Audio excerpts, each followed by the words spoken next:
Sempre que eu ficava em hotéis, eu tinha a sensação de que eu estava sendo recompensado, porque a cama que eu estava dormindo era maravilhosa, né? Me dava uma sensação muito grande de recompensa, de prazer.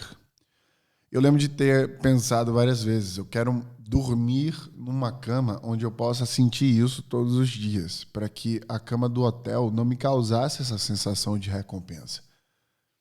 Mas o meu quarto, sim, para eu poder sentir aquele prazer iminente.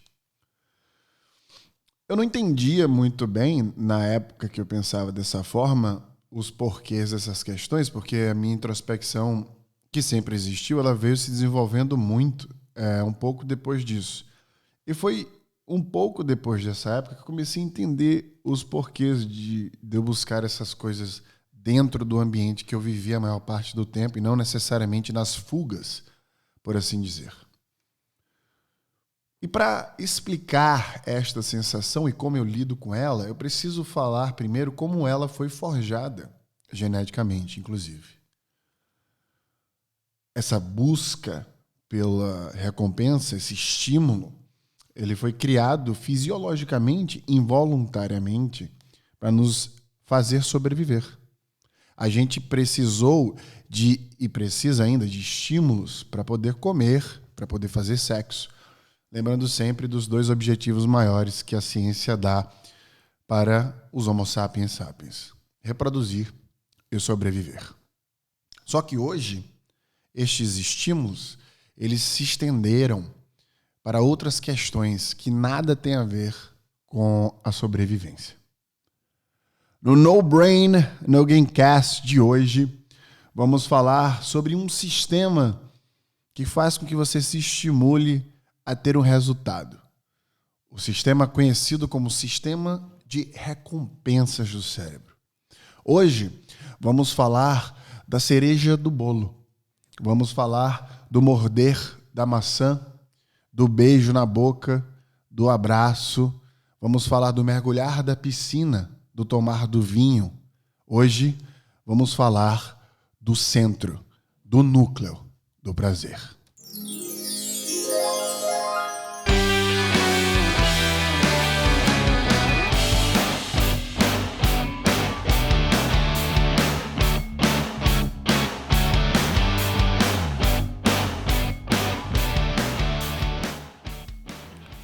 E para falar sobre o núcleo do prazer, primeiro a gente precisa falar sobre o sistema de recompensas que existe dentro do nosso próprio cérebro e como a gente leva isso para a vida para tomar decisões melhores e gerir melhor equipes, por exemplo. Primeiro vamos desmistificar o que é, de fato, a recompensa. A recompensa é o esforço, na verdade, em 3 pilares, né? É a alocação do seu tempo em alguma atividade que você faça, depois a energia que você gasta e, por fim, o esforço que você faz. Esses 3 pilares juntos determinam o que a gente chama de recompensa, ou seja, a busca por ela. Então, toda vez que a gente aloca tempo, energia e esforço em alguma coisa, nós estamos buscando essa sensação de sermos recompensados. E se ela não existe, obviamente que aquele esforço, aquela alocação de tempo e aquela energia que a gente colocou em alguma coisa, a gente sente a sensação de que não valeu a pena. Vem um desprazer, né? Um amargor, um azedume, na verdade. E para a gente evitar estas sensações, a gente precisa criar um sistema social de recompensas. E para criar esse sistema social de recompensa, ou para explicar o sistema social de recompensas que existe hoje, a gente vai falar sobre o sistema chamado sistema dopaminérgico. E é importante entender o sistema dopaminérgico porque ele conecta diversas áreas do cérebro que, em conjunto, forma essa sensação de recompensa que dentro dele, né, aliás, compondo ele, existe o famoso núcleo do prazer. Dentro aí dessa composição, tem o que a gente chama de área regmental ventral.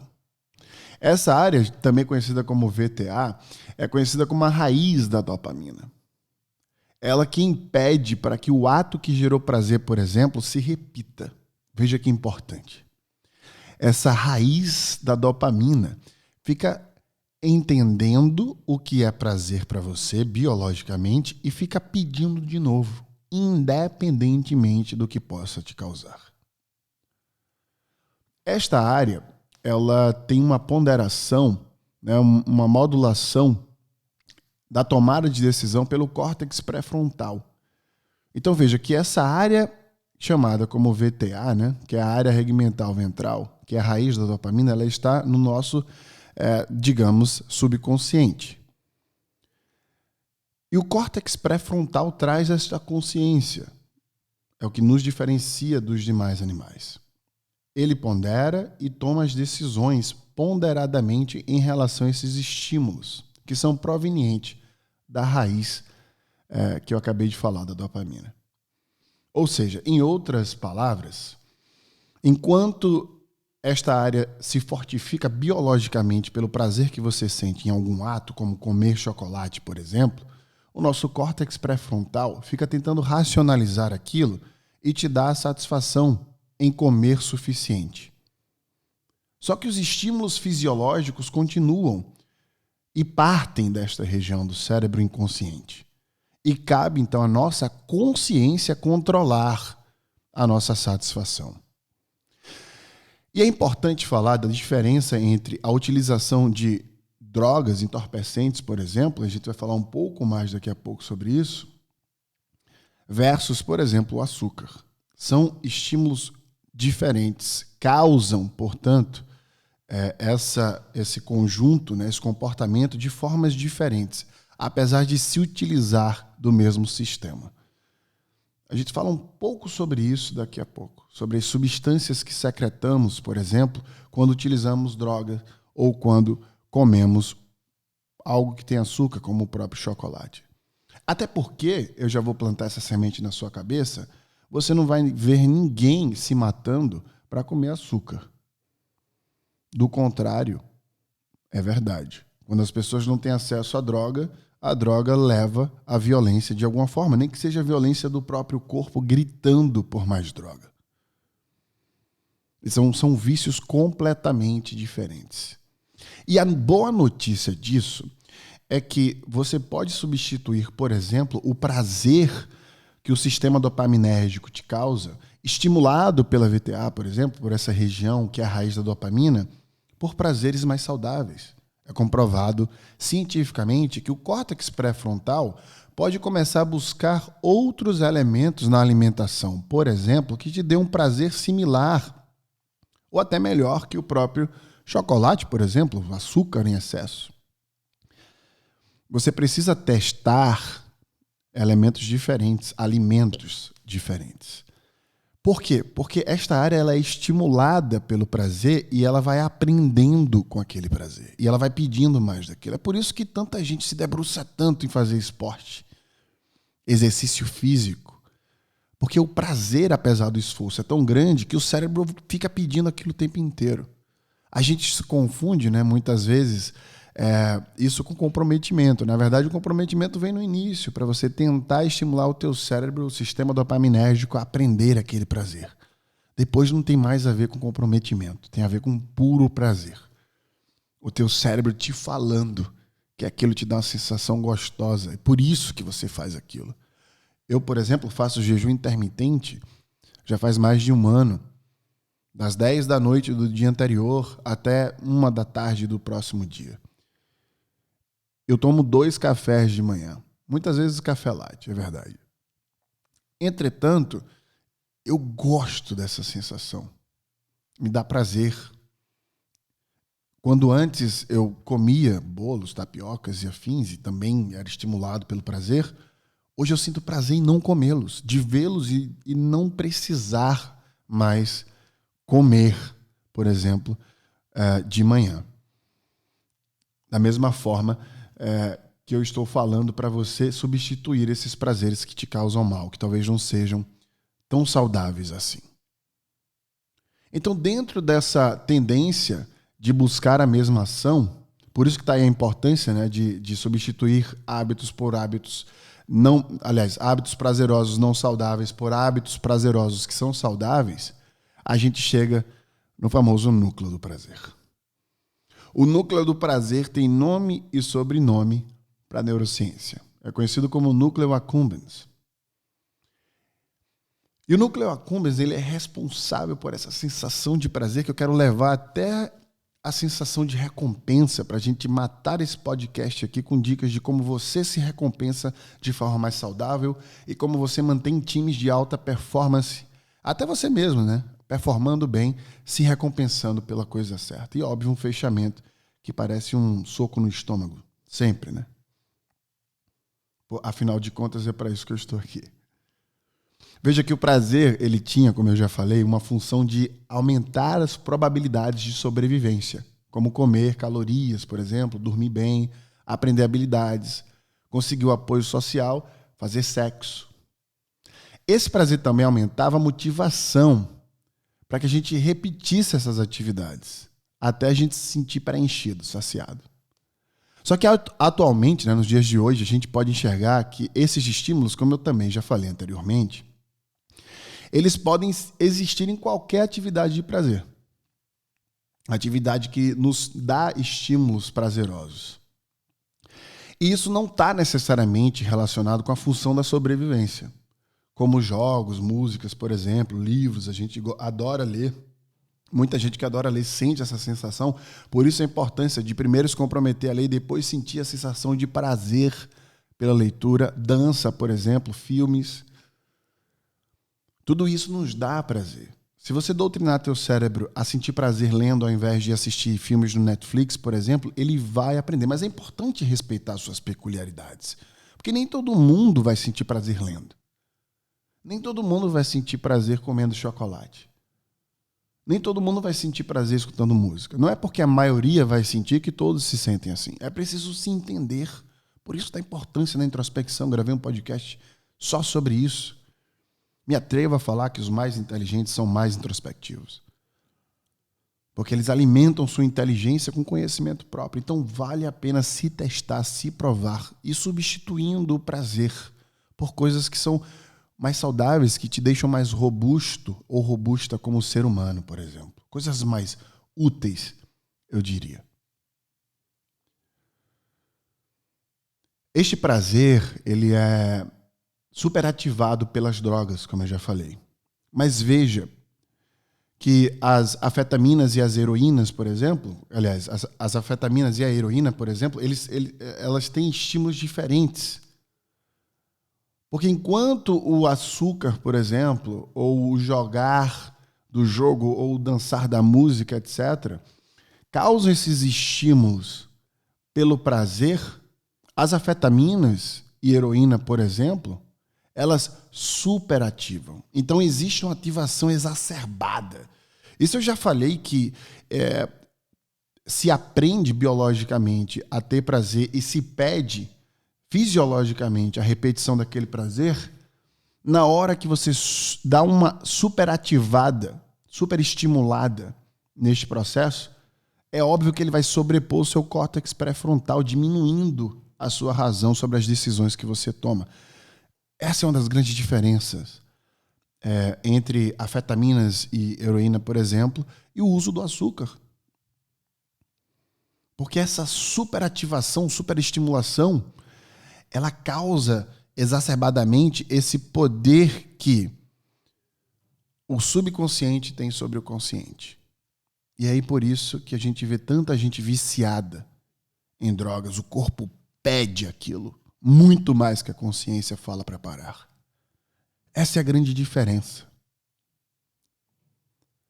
Então, entendendo de todo esse sistema, entendendo de como funciona tudo isso, aqui a gente tem assunto para ficar um ano inteiro só falando sobre o sistema dopaminérgico. Eu tirei uma fatia para traduzir para vocês como vocês se estimulam e têm prazeres mais saudáveis, inclusive agora no trabalho. É preciso falar de forma pontual que dinheiro não ativa a área de recompensa do cérebro. Dinheiro não ativa a área de recompensa do cérebro. Ele não te traz prazer. Isso é super importante, porque é diferente do que o dinheiro pode fazer na sua vida. O dinheiro em si, o ato de você receber, ele não te dá prazer. Porque quando o dinheiro cai na sua conta, ou quando você negocia um salário, você está tenso, nervoso. Você já tem o fim para aquele dinheiro de modo geral. E a ciência já mostra de diversas formas. Inclusive tem um artigo super interessante de Harvard que fala que se dinheiro não te traz felicidade, você está gastando ele errado. Mas veja que não é o dinheiro que traz a felicidade, é como gastar o dinheiro. É outra conversa, Harvard. É totalmente diferente. Uma outra pesquisa demonstra que se você ganha $75 mil por ano, você, por exemplo, já pode não vai alterar sua felicidade com salários maiores que aquilo. Ou seja, é um parâmetro interessante para saber que quem ganha menos que isso, nos Estados Unidos, por exemplo, tem muito problema social devido a ganhar menos que isso. E ganhar disso em diante, $75 mil em diante por ano, não tem muita alteração na sensação de felicidade que você vai ter com a estabilidade que o dinheiro vai te dar. Então não é o dinheiro em si. O dinheiro ele é peça fundamental, importante, todos sabemos disso, né? Porque eles vão nos trazer processos e estruturas que vão nos dar o mínimo para sobreviver e reproduzir. E de acordo com a ciência, este valor é de $75 mil por ano. Em países como os Estados Unidos, devemos levar, então, portanto, em consideração aí o custo de vida. Mas vamos pegar isso como um parâmetro, né, que é o que a gente tem como artigo científico. Acima disso não faz diferença. Pelo contrário, na verdade, a pesquisa demonstra que quanto mais dinheiro você ganha, maior a probabilidade de você não ser feliz. Porque vem vários problemas sociais devido ao excesso de dinheiro, como problemas familiares, né? Família exigindo que talvez seja ajudado, né? Problemas em comprar demais, em projetar na compra uma necessidade de mostrar para a sociedade que você tem alguma coisa. E isso é muito correlacionado com o valor que você vai ganhando. E depois daquele valor já vem um outro tipo de problema, enfim, e assim sucessivamente. Portanto, dinheiro não ativa a área de recompensa do cérebro. Então aqui a gente já aprendeu que precisamos do mínimo para sobreviver e reproduzir, né? Criar nossas crias. Mas acima disso, a gente já entra num ciclo que quebra este prazer iminente. O que ativa, portanto, o núcleo do prazer, as áreas de recompensa, você, ao invés de ficar jogando bônus nas pessoas para as pessoas permanecerem na sua empresa, vou te dar algumas dicas aqui, até para você mesmo entender o que você deve buscar nas empresas, além do dinheiro. O que faz com que a área de recompensa do cérebro seja ativada são experiências memoráveis. Então, trabalhe e busque lugares que vão te dar experiências memoráveis, que vão te ensinar alguma coisa memorável, com pessoas memoráveis, com coisas memoráveis, com ambientes memoráveis, com viagens memoráveis. O tempo livre, eu falei, já não vou cansar de falar, negocie tempo, não negocie dinheiro. Na hora que você receber uma proposta de emprego, negocie tempo. Tente entender o quanto de tempo você pode ficar na tua casa, ter essa independência do tempo, muito superior à independência financeira, está a independência do seu tempo livre, para ativar a área de recompensa do teu cérebro, para você se sentir feliz com suas decisões. Colocar um tempo para ajudar as pessoas que vocês amam, de forma proativa, projetos sociais, por exemplo, para dar sentido a viver, né? Porque o sentido, o propósito é você ajudar uma pessoa que seja em qualquer ambiente que seja. Então busque esses estímulos através da ajuda ao próximo. Principalmente as pessoas que você ama, seja ensinando alguma coisa que vocês sabem a elas, direcionando elas de alguma maneira, de alguma forma, com comida, até mesmo com dinheiro, caso possível. Estando em contato com a natureza, buscar situações onde a natureza esteja presente o tempo inteiro perto de você e não do contrário, não o afastamento dela. Por isso que, veja, tudo isso tem a ver com bem-estar, Sucesso tem a ver com bem-estar. Um profissional bem-sucedido é um profissional que escolhe, toma decisões baseadas em seu próprio bem-estar, não no seu status social. Não enquanto o salário dele vale, mas enquanto o seu tempo não é negociado em relação ao tamanho do seu salário. Você não pode se vender, se prostituir. A sua vida não é o seu currículo. Eu já falei sobre a revolução intelectual.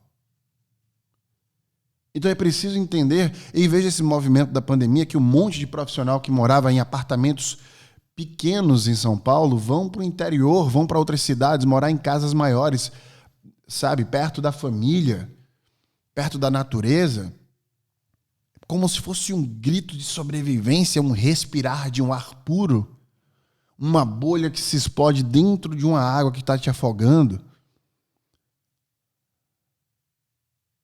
Esse movimento nos traz a realidade de tudo isso que eu resumi neste podcast. Eu vou finalizar este podcast te perguntando: teu trabalho tira teu bem-estar ou contribui para ele? Se o teu trabalho tira o teu bem-estar, eu te pergunto: o preço que você ganha no teu salário vale o bem-estar que você não tem?